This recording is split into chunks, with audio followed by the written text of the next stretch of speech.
आप देख रहे हैं जन अदालत समाचार। जनता की बात जनता के साथ जन अदालत में। मैं इस वक्त बिहार के चर्चित नालंदा जिले के हरनौत प्रखंड के गुनामा पुवारी उच्च विद्यालय में हूँ। गुनामा बड़ा चर्चित जगह है। देखिए जस्ट ये यहाँ से मात्र 3 किलोमीटर बगल में वो रेल का कारखाना है। जब कलाम साहब राष्ट्रपति थे तो यहाँ रेल कारखाना बनाया गया था। अटल बिहारी वाजपेयी के टाइम में नीतीश कुमार थे, अभी वर्तमान में मुख्यमंत्री हैं। चूँकि हम कुछ ऐसा चीज़ खोजते चलते हैं जिसमें बिहार के जो विभूति थे, बिहार ने पूरे दुनिया को गणतंत्र का पाठ सिखाया, अहिंसा का पाठ सिखाया। पूरे दुनिया में अभी जो आतंकवाद चल रहा है, महात्मा बुद्ध और महावीर ने वो संदेश दिया। ये कुंडलपुर पास में ही है, नालंदा जिला में पड़ता है। पूरे दुनिया को शिक्षा देने वाला नालंदा विश्वविद्यालय खंडहर यहीं पर है। हम प्रयास करेंगे वहाँ जाके दिखाने का। हमारा आने का जो यहाँ मुख्य उद्देश्य है, ये सर गणेश दत्त सिंह हैं। सर की उपाधि इनको अंग्रेजों के द्वारा दी गई थी। चूंकि बिहार के गर्भ में, बिहार के धरती के गर्भ में ऐसे ऐसे रत्नों ने जन्म दिया है। ये लोग मरते नहीं हैं, मरा नहीं करते, लेकिन जो सम्मान केंद्र सरकार के द्वारा, राज्य सरकार के द्वारा मिलना चाहिए था, उनको नहीं मिल पाया। देखिए ये पटना विश्वविद्यालय जहाँ निर्माण किया गया है, ये कृष्णा कुंज इन्होंने दान में दे दिया था। पूरा संपत्ति इन्होंने दान में दे दिया और अनेक कार्य किए। देखिए पहले विश्वविद्यालयों में जो कुलपति नियुक्त किए जाते थे वो न्यायाधीशों के द्वारा होता था, न्यायाधीश होते थे। सच्चिदानंद सिन्हा पटना विश्वविद्यालय के पहले ऐसे भी से हुए जो जज नहीं थे। ये सुधार इन्हीं का किया हुआ था। उस वक्त बिहार और उड़ीसा संयुक्त प्रांत था। हम विस्तार से जानकारी देंगे आपको, चूँकि बहुत इनका व्यक्तित्व और कृतित्व इतना विराट है कि मेरे ऐसा छोटा आदमी से ये संभव नहीं है। हमारे साथ बिहार के चर्चित चेहरा हैं उदय शंकर जी उर्फ कवि जी। ये लगभग 1972 से बचपन से नीतीश कुमार के मित्र रहे हैं। 1972 से उनके साथ रहे हैं। बेहद सादगी भरा जीवन जीते हैं। बहुत दिन तक मगही अकादमी के चेयरमैन रहे हैं। लेकिन आज के राजनीति से मन उबने के कारण ये दूर हो चुके हैं। लगभग 10 से 12 साल ये एक अन्य मार्ग में, एक मित्रवत रूप में नीतीश कुमार के साथ रहे हैं। लंबी यारी है मुख्यमंत्री के साथ इनको, और जाना पहचाना चेहरा है। इन्होंने कभी भी अपने पैरवी और पहुंच का दुरुपयोग नहीं किया। आज भी जब मैं आया तो अपने कुदाल और अपने फेटा बांध कर अपने खेत से आ रहे थे। मैंने इनसे आग्रह किया कि सर हम गया से आए हैं, हमारा नाम बाबा शिवाजी है, हम पत्रकारिता करते हैं। तो उन्होंने बताया, उन्होंने कहा कि हम जरूर समय देंगे, चूँकि बहुत जानकार आदमी है और ज्ञान का खजाना इनके पास है। देखिए हम कुछ बात पहले अपने दर्शकों को बता दें कि ये चूँकि इनका व्यक्तित्व बहुत ऊंचा था, हम नहीं बता सकते हैं। ये कह रहे हैं ये सर गणेश दत्त सर जो थे, ये 13 जनवरी 1968 को ये जन्मे थे। और जब भारत अंग्रेज़ों के चंगुल में था, उस वक्त ब्रिटेन से स्वतंत्रता से पहले बिहार और उड़ीसा राज्य में शिक्षा और स्वास्थ्य के क्षेत्र में उन्होंने बहुत काम किया। क्योंकि उस समय उड़ीसा और बिहार एक संयुक्त प्रांत हुआ करता था। प्रकाश झा के द्वारा एक उन पर फिल्म ही बनाई गई थी।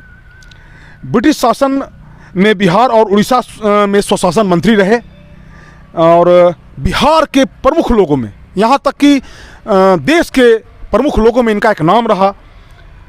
ये इन्होंने चंदेश्वर प्रसाद की पहल पर पूर्वी भारत, पटना बिहार को पूर्वी भारत ही बोला जाता है, पूर्वी भारत में सबसे बड़े मनोवैज्ञानिक रिसर्च सेंटर का इन्होंने निर्माण किया। और कृष्णा कुंज जो इनका अपना घर था, बहुत सारा प्रॉपर्टी था बेगूसराय में, पटना में, सारा इन्होंने दान में दे दिया। ये अपने जीवन काल में जब जिस पद पर रहे, ये पूरा पैसा, इन्होंने पैसा कभी नहीं लिया, ये विधवा गरीब स्कूल बनाने में लगा दिया। और ये जैसा कि हमने बताया कि कुलपति की नियुक्ति में न्यायाधीशों का वर्चस्व था, जैसा कि आज कॉलेजियम में देखने को मिलता है। इसको उन्होंने तोड़ा। और सच्चिदानंद सिन्हा पहले ऐसे व्यक्ति थे जो पटना विश्वविद्यालय के कुलपति बने। ये हम कवि जी उर्फ उदय शंकर जी से जानने का प्रयास करेंगे। चूँकि ये बगल में पुवारी गांव है, पुवारी में उनका पैतृक संपत्ति था, बाद में गुनामा में आके बस गया। बगल में छतियाना है, यहाँ से 2 किलोमीटर दूर छतियाना है, हम वहाँ जाने का प्रयास करेंगे। तो मैं इस वक्त अभी गुनामा स्कूल के प्रांगण में उनका स्टैचू बना हुआ है। कुछ दिन पहले ये घोसी विधायक के द्वारा स्टैचू दिया गया था, 1 साल पहले असामाजिक तत्वों के द्वारा इसको तोड़ दिया गया था। हम वहाँ भी आने का प्रयास किया, लेकिन चूंकि उस समय दिल्ली में मेरी व्यस्तता थी, हम नहीं आ सके। लेकिन मन में कहीं ना कहीं खोज था। हम अपने दर्शकों को कहना चाहेंगे, आप अपने बच्चों को बताइए, अपने लोगों को बताइए, बिहार की विभूतियों के बारे में बताइए कि आपका इतिहास, आपका विरासत कितना उज्जवल है, कितना विराट है बिहार का विरासत। आज के नेताओं ने जो दुर्गति कर दिया बिहार का, वो देखने में लगता है कि जिसने दुनिया को लोकतंत्र दिया, बिहार के सत्ता पक्ष हो या विपक्ष हो, जिन नेताओं ने भी सत्ता हासिल किया, उन्होंने सिवाय जनता को बरगलाने का काम किया। आज आप देखिए, ये एक प्रसंग निकल गया, लगभग 25 से 50 लोग का आँख का ऑपरेशन हुआ और उनका आँख चला गया। कौन देखने वाला है, कोई कुछ सुनने वाला नहीं है। तो हम अब इस विषय पर आते हैं कि सर थोड़ा सा आगे आइए, बताइए सर कि इनके बारे में बताइए, आप इनके बारे में। देखिए, यहाँ का सबसे पहले बसावट के हिसाब से सबसे पहले पुवारी गांव की बसावट हुई। यहाँ लोग बसे और कालक्रम में पुवारी से गुनामा गए।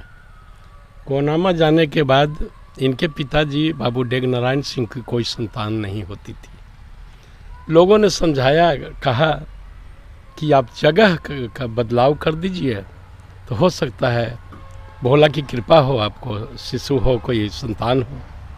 उन्होंने अपनी कचहरी में छतियाना में जाकर के वास किया और दैव संजोग इस विभूति की पैदाइश वहीं हुई। जैसा कि आप कहे, गणेश चतुर्थी के दिन 13 जनवरी 1968 को। अच्छा, गणेश चतुर्थी के दिन? हाँ, इसीलिए इनका नाम गणेश रखा। हाँ, तो गणेश दत्त जी की पैदाइश वहाँ हुई।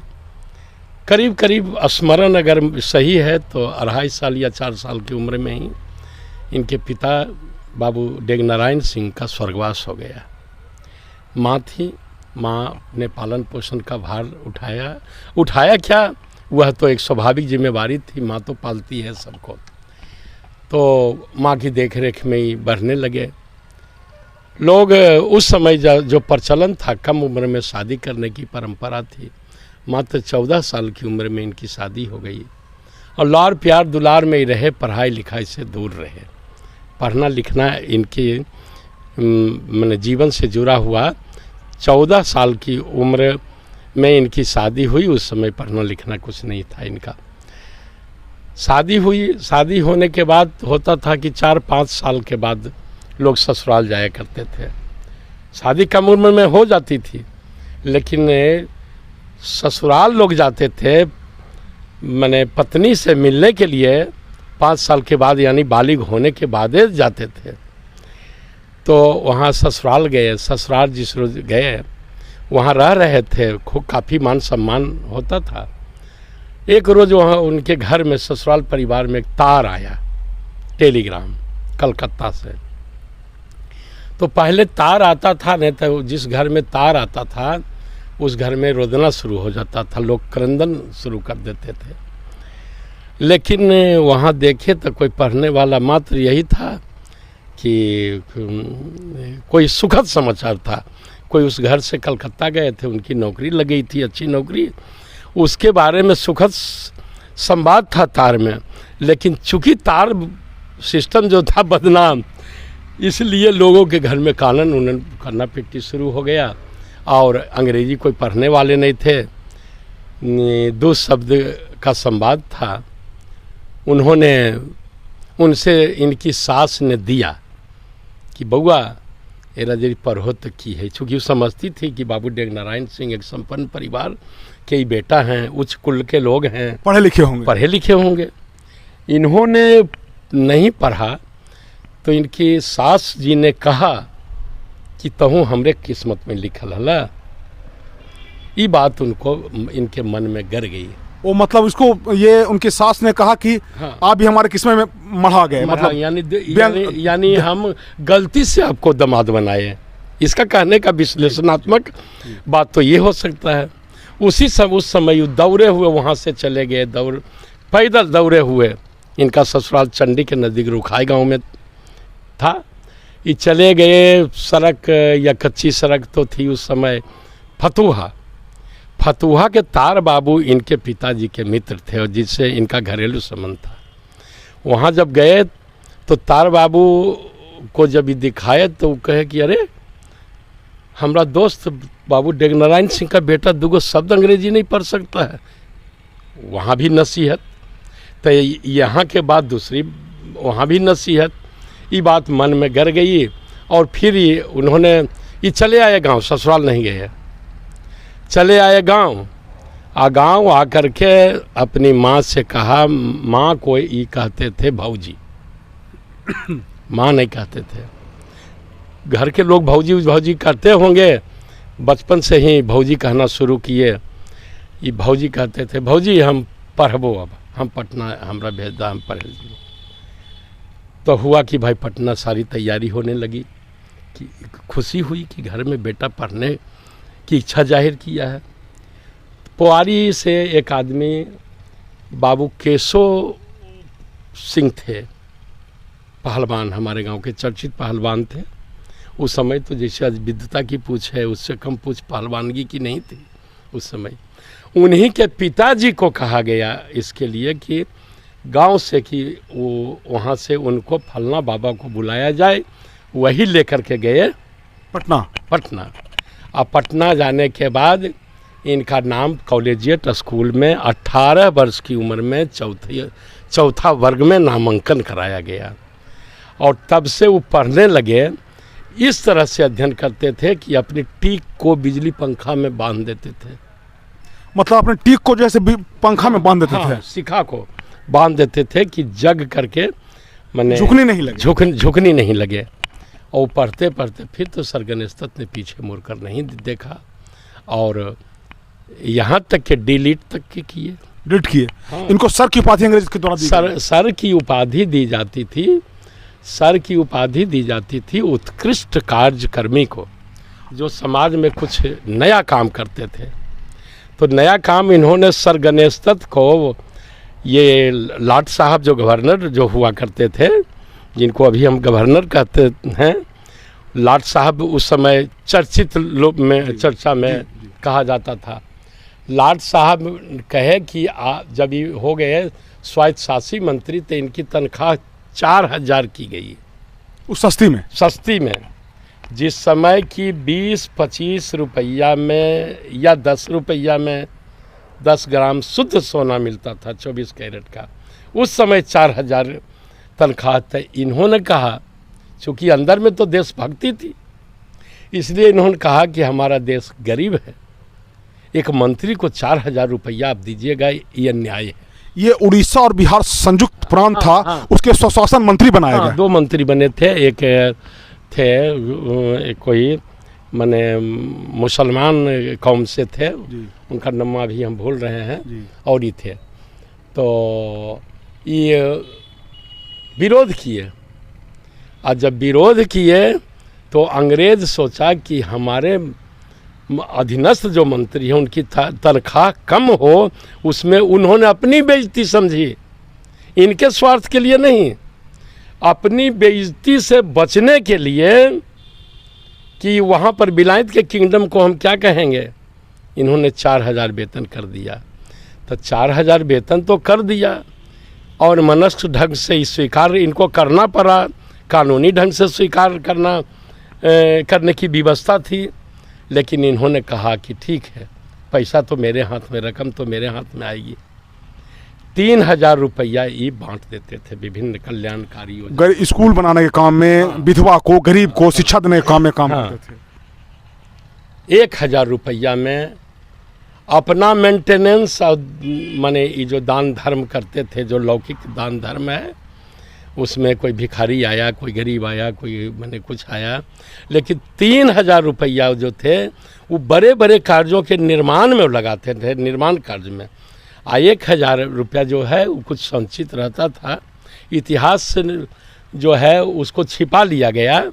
महात्मा गांधी जब आए थे पटना तो उन्होंने इच्छा जाहिर की कि बिहार में एक दानवीर सरगनेस्तत है, हम उनसे मिलेंगे। तो कांग्रेस वालों ने कहा कि नहीं, वो तो अंग्रेज़ के पिट्ठू हैं, आप उनसे नहीं मिलिए। वो कहे कि वो अंग्रेज़ का पिट्ठू नहीं है, वो चरित्रवान है, वो चरित्र का पिट्ठू है, उत्तम चरित्र का व्यक्तित्व उसमें है, इसलिए मैं उस आदमी से मिलूँगा। तो जब गए उस रोज़ सरगनेस्तत के पास में जो भी था, अपनी पत्नी या अपने घर में जो भी सोना चांदी जो भी था, कुछ शेष नहीं रहा, सब गांधी को दान में दे दिया। दान में दे दिए। आज़ाद, चूँकि वो धन संग्रह कार्य हेतु गांधी आए थे बिहार, तो सरगनेस्तत ने किया। अपनी माँ पूजा करती थी कृष्ण कुंज में, कृष्णा कुंज मकान था। हाँ, कृष्ण कुंज था उसका नाम। अब अंग्रेजी में कृष्णा कुंज उसको कहते हैं। अब तो परंपरा चल चुकी है, न हम हिंदी बोलते हैं न अंग्रेजी बोलते हैं। राम को रामा कहा जाता है, कृष्ण को कृष्णा कहा जाता है। अब जो कहा जाए। तो उन्होंने पटना यूनिवर्सिटी को उस समय ज़रूरत थी मकान और मनोवैज्ञानिक रिसर्च सेंटर बनाया, पटना यूनिवर्सिटी बनाया। पीएमसीएच के निर्माण में इनकी अहम भूमिका है। पीएमसीएच उस समय, उस जमाने में, जबकि इनका कालखंड जो था, कर्म काल जो था, वह 1922 से लेकर के 42-44 तक के था। इस क्रम में, उस समय, उस जमाने में, जबकि पूरे दुनिया में नया नया रेडियम का आविष्कार हुआ था, जो एच बेक्वेरेल और मैडम क्यूरी के द्वारा किया गया था, तो रेडियम इंस्टीट्यूट पटना में अपना पॉकेट से के पैसा से बनवाए। आयुर्वेदिक कॉलेज पटना का इन्होंने बनवाए। अब कई साल के बाद देखिए भारत सरकार आयुर्वेद को दिया थी। और हिंदू मुस्लिम एकता के इतने पक्षधर थे कि बगल में ही तिब्बी कॉलेज बनाया, जहाँ पर हकीम की पढ़ाई होती है। अच्छा, तिब्बी कॉलेज ही बनाया? यही बनाए थे। वहीं पर गोंगा बहरा स्कूल खुलवाए, विधवाश्रम वहीं पर बगल में कदम कुआं में ही इन्होंने सब अपने पैसे से खुलवाया। ये मानसिक आरोग्यशाला काके ये अपने पैसे से ही शुरू करवाए थे, बाद में सरकार ने दिया। और काके में जो उसमें चूंकि झारखंड बिहार एक था उस समय। झारखंड बिहार तो उस समय एक था, ये वैसा सही बात है। उस समय तो कल्पना भी नहीं थी कि दोनों भौगोलिक स्तर से और राजनीतिक स्तर से और सामाजिक स्तर से बंटेगा। उस समय उन्होंने काके का आरोग्यशाला वो अपने खर्च से बनवाया। देखिए जी, उनके त्याग का सबसे बड़ा अथी था, उनके 2 लड़के थे। एक लड़के जज हो गए अपनी योग्यता से, दूसरे लड़के भी वकील थे। उन्होंने भी प्रस्ताव रखा कि हमको जज बना दीजिए, तो कहे कि ना, तोरा जज नहीं बनी। वो मगही में उनकी आवाज़ थी, तोरा जज नहीं बनी। वो चूँकि केकरा तो निर्दोष के फांसी दे देबो, दोषी के छोड़ देबो, कोई हमरा भरोसा नहीं हो, इसलिए वो बनलखुन योग्यता से, तो योग्यता से बना, हमें तोरा ना बनेबो नहीं। तो आर्थिक रूप से कमज़ोर थे, बेटी की शादी करनी थी, उन्होंने मांगा पैसा। पिताजी से स्वाभाविक है, आज भी पैसा बेटा मांगता है बाप से। ये बोले कि हमारे पास में तो धन है कहाँ, हम तो सब यत्र तत्र बिछा रहे हैं। तो बहुत प्रयास किया गया। तो इनके मित्र थे डॉक्टर सच्चिदानंद सिन्हा, जिनके बारे में आप चर्चा कर, पटना का पहला वीसी बने वो। हाँ, पहला भी वाइस चांसलर पटना यूनिवर्सिटी के पहला डॉक्टर सच्चिदानंद सिन्हा थे। डॉक्टर सच्चिदानंद सिन्हा के यहाँ पैरवी गई कि आप कहिए अपने मित्र को कुछ मदद करें। तो उन्होंने कहा कि डॉक्टर साहब, यदि आप चाहते हैं तो मैं इनको धन दूंगा, लेकिन ये आदमी बेईमान है। बेटा को, ये आदमी बेईमान है, हम इनको रुपया धन देंगे,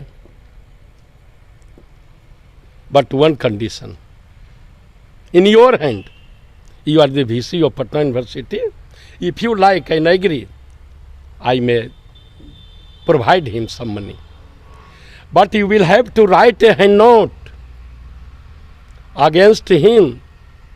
In this hand note, it should be mentioned that if I die, my first funeral should be done before returning the money from my son. If not, let my dead body keep alone. ये अंग्रेजी में उन्होंने ये बात कही थी। यदि मैं मर जाऊं और पैसा ही नहीं देंगे तो डॉक्टर सिन्हा साहब, it is your duty, you will have to press him, give pressure to my son to return the money, and this money should be invested in Patna university. और after his death he did everything according the testament of that person, this person. Oral testament, but it was not oral testament, a written testament, जिसको hand note कहा जाता है. जब मर गए तो गंगा के तीर पर जब जिस समय इनका श्राद्ध हो रहा था, इनकी चिता जल रही थी, तो सच्चिदानंद सिन्हा ने कहा कि यही इसी व्यक्ति की चिता जल रही है, वो हैंड नोट को दिखा करके, इसी व्यक्ति की चिता जल रही है. सब लोग आए, अबाक रहे, क्या बात है भाई, देखे तो सब लोग अबाक रह गए. उसके बाद उस हैंड नोट को उसी चिता पर जला दिया गया. लेकिन सारी प्रक्रिया तब पूरी हुई चुपके जब उनका बेटा पैसा वापस किए, तब अर्थी उठी, तब राम नाम सत्य हुआ. ये बड़ा रोचक प्रसंग था. चूँकि लंबा वीडियो बन जाता है तो दर्शक और भी बहुत सारी बातें हैं हम बताने का प्रयास करेंगे, और भी कुछ रोचक घटना हो तो देखिए, हम अपने व्यूअर को कहना चाहते हैं, दर्शकों को कहना चाहते हैं कि बिहार अपने बच्चों को बताइए, ऐसे कैरेक्टर हमारे समाज में थे जिन्होंने सर्वस्व दान दिया. और देखिए, तुलसीदास को उनकी पत्नी ने धिक्कारा था, इनको इनके सास ने उलाहना दिया था कि आप भी मेरे मत्थे मढ़े गए. तो इंसान का जो जीवन है वो अगर चाह ले, इनके जैसे लोग के लिए ही कहा गया कि खुद ही को कर बुलंद इतना कि हर तकदीर से पहले खुदा अपने बंदे से पूछे बता तेरी रजा क्या है. ये हमारा आने का और अपने बिहार के दर्शकों को ये बताना चाहते हैं कि एक सम्मान मिलना चाहिए. पटना में बहुत सारे नेताओं का स्टैचू लग गया, भवन बन गया, बहुत सारे लोगों का चंद्रगुप्त चाणक्य, बहुत लोगों ने अच्छा काम किया, उनके भी अच्छा नीतीश कुमार ने काम किया है. मैं चाहता हूं, हमारी सरकार से मांग है, अपने चैनल के माध्यम से मैं कहना चाहते हैं कि इनको जो प्रतिष्ठा मिलनी चाहिए, ये किसी प्रतिष्ठा के मोहताज नहीं है, लेकिन ये प्रतीक आने वाले जनरेशन को, आने वाले जो हमारे बच्चे हैं, विरासत है, वो हम उनको जान पाएंगे. तो आज हम यहीं से थे और हमने प्रयास किया कि इनके चरित्र के बारे में, इनके बारे में बताया जाए. हम इनको नमन करते हैं, इस धरती को नमन करते हैं, इनकी माँ को नमन करते हैं, बिहार के अपने धरती को नमन करते हैं कि जिन्होंने ऐसे विभूतियों को जन्म दिया, जिन्होंने समाज में शिक्षा के क्षेत्र में क्रांति लाया और अपना पूरा जीवन जन सेवा को समर्पित किया. कैमरामैन संजय के साथ मैं बाबा शिवाजी, जन अदालत न्यूज़ के लिए नालंदा जिला के हरनौत प्रखंड के गुनामा पुआरी गांव से. धन्यवाद.